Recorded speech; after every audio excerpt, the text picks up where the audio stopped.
निवेदन सबसे करना चाहूंगा जितने लोग बस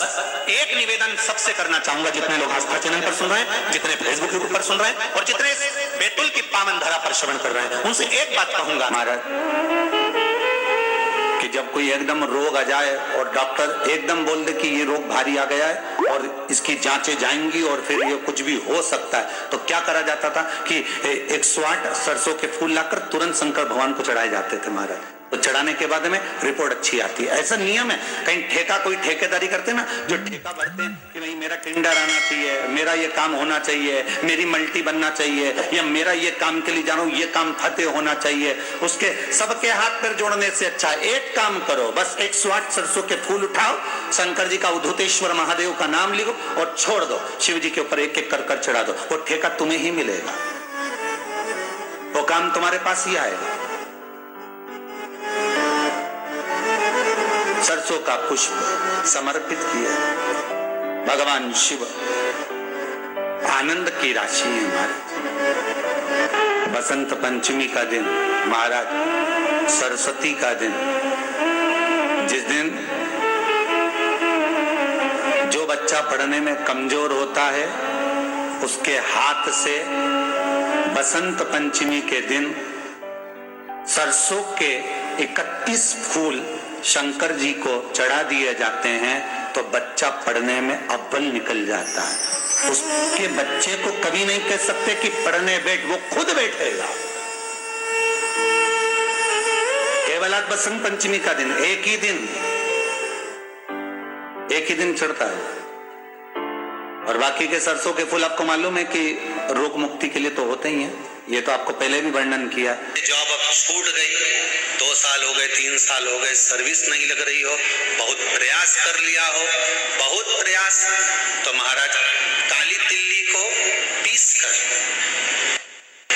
जल के पात्र में डालकर अपने घर के मटका परिंडा पितरों का जो स्थान होता है, जलाशय होता है, उसके पास में एक पात्र में रख दीजिए। बेलपत्री या बट का पेड़ या पीपल का पेड़, इस वृक्ष के नीचे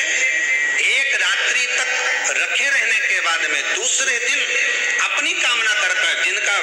जॉब नहीं लग रहा, सर्विस नहीं लग रही, नौकरी नहीं लग रही, या कहीं उलझने उत्पन्न हो रही है, उस व्यक्ति को हाथ में ले जाकर उस पात्र का जल, 3 वृक्ष पितरों के तुल्य हैं, कल की कथा में कहा था, पहला बेलपत्री का, दूसरा पीपल का, तीसरा बट का, ये 3 पितरों के तुल्य है। इन 3 में से किसी भी वृक्ष के नीचे उस काली तिल के जल को समर्पित कर दीजिए महाराज। बाबा चाहेगा, भोलेनाथ जी चाहेगा तो 3 महीने में कहीं ना कहीं योग बना ही देगा। ये संत पंचमी का दिन महाराज, सरस्वती का दिन, जिस दिन जो बच्चा पढ़ने में कमजोर होता है उसके हाथ से बसंत पंचमी के दिन सरसों के 31 फूल शंकर जी को चढ़ा दिए जाते हैं, तो बच्चा पढ़ने में अव्वल निकल जाता है। उसके बच्चे को कभी नहीं कह सकते कि पढ़ने बैठ, वो खुद बैठेगा। केवल आज बसंत पंचमी का दिन, एक ही दिन चढ़ता है, और बाकी के सरसों के फूल आपको मालूम है कि रोग मुक्ति के लिए तो होते ही हैं। ये तो आपको पहले भी वर्णन किया महाराज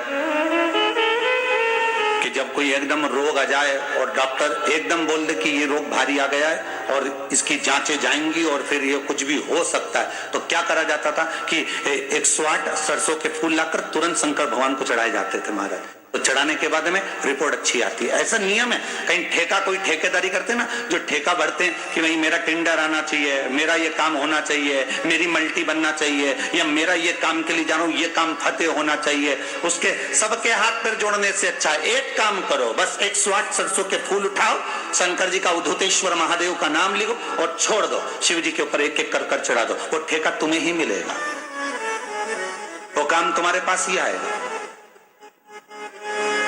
बस केवल अवधूतेश्वर अर्थात ये जो क्रम है, ये वो क्रम तो 108 सरसों के फूल का आप कभी भी कर सकते हो, पर जो ये बच्चों के लिए किया जाता है वो केवल बसंत पंचमी के दिन ही होता है महाराज। आज ही के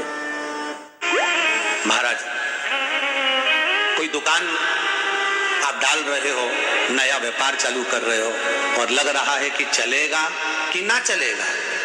पहले भी मैंने 2-4 दुकान डालकर देख ली, नहीं चली, अब नया डाल रहा हूं, कर्जा कर डाल रहा हूं, पैसे लाकर डाल रहा हूं, चलेगा नहीं चलेगा। तो उसके लिए सबसे पहला काम करो,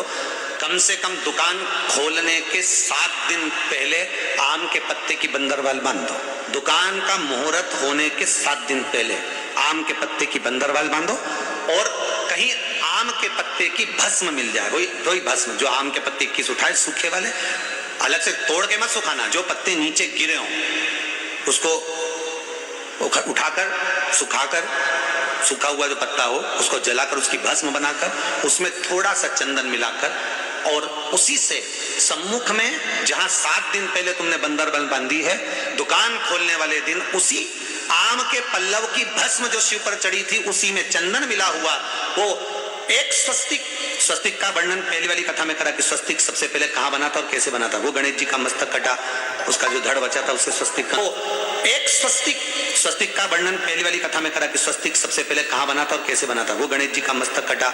उसका जो धड़ बचा था उसे स्वस्तिक का निर्माण, ये आपको पहले सुना चुका है। जिनने नहीं सुना हो तो इससे पहले वाली कथा सुन लेना, उसमें बता दिया है। स्वस्तिक का निर्माण कर दो, फिर आप अंदर कोई पूजन करो ना करो, आपने कोई अनुष्ठान करा ना करा, यज्ञ पूजन करी ना करी, अगर आप प्रवेश भी कर गए, इतना आपके पास धन नहीं था और आप प्रवेश भी कर गए तो भी घाटे में नहीं जाओगे, व्यापार उन्नति की ओर ही बढ़ेगा, व्यापार बढ़ेगा उसमें। अगर ज्यादा दुख है, संकट बहुत भारी है,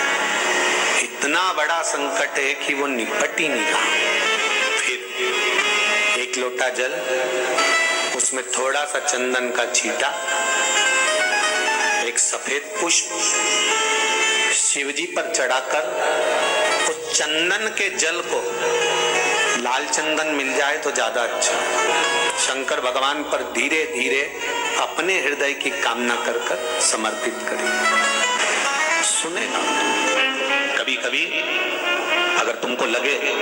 कि मेरे जीवन में बहुत बीमारियों ने मुझे घेर रखा है तो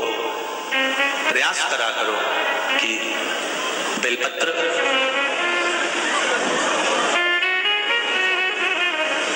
जो ये बेलपत्र होती है, इस बेलपत्र की जो ये डंडी होती है, इस बेलपत्र को अशोक सुंदरी वाली जो जगह होती है वहां पर इसका चढ़ाकर डंडी का जो भाग है वो शिवलिंग की ओर हो जाए और यहीं से जल चढ़ाते चढ़ाते चढ़ाते चढ़ाते अशोक सुंदरी से जल चढ़ाते चढ़ाते ओमकार जैसा, ओमकार जब हम अशोक सुंदरी से चालू करेंगे तो वो जल पहले गणेश जी के पास जाएगा, फिर वापिस अशोक सुंदरी के पास आएगा, अशोक सुंदरी से कार्तिकेय के पास जाएगा, कार्तिकेय से महादेव के पास जाएगा। ऐसा ओमकार जैसा जल, जब तुम्हें लगे कि बीमारी बहुत घेर रखी है और बहुत बीमारी ने घेर लिया, कोई किडनी, कोई लीवर, कोई बहुत शरीर में कष्ट, कोई रोग बीमारी, या कहीं तुमको ऐसा लग रहा है कि मेरा गर्भ 20 साल हो गए, 22 साल हो गए, संतान नहीं, तब भी इस प्रयोग को जरूर करिएगा। डंडी का मुख शिवलिंग की ओर, पत्ती का मुख अशोक सुंदरी की ओर, थोड़ा सा काला तिल लेकर जाइए, शिव जी को तो जल चढ़ाकर जल झेल लीजिए, थोड़ी सी काली तिल चढ़ाकर उसको वापस उठाकर लेकर आ जाए। तो काली तिल का 2 दाना बाबा से औषधि समझ कर लेकर आना, बाबा इसको औषधि कर 2 दाना काली तिल, 2 दाने से ज्यादा नहीं, सुबह मुख में रखकर इसको चबा लो, खा लो 2 दाना, और रोज जल चढ़ाने को जाते हो, थोड़ा सा जल चढ़ाकर वापिस लोटे में या अंजलि में लेकर आचमन कर कर हर हर महादेव कहकर कुंदकेश्वर महादेव का नाम लेकर आओ तो अपने घर में जल चढ़ाकर उसको पहचानो। श्वास रोग है, दमा चल रहा है, श्वास बहुत चल रही है, चलने में दिक्कत आ रही है, आप देवाधिदेव महादेव के पास 1 लोटा पानी लेकर जाइए, 1 महीना 15 दिन 20 दिन। अब देपालपुर की कथा को कितना समय हुआ होगा तुम बताओ, अभी हुई हो देपालपुर की कथा, पर उस पर श्वास पूर्ण चल। वीडियो पसंद आई हो तो लाइक, शेयर, सब्सक्राइब करिए।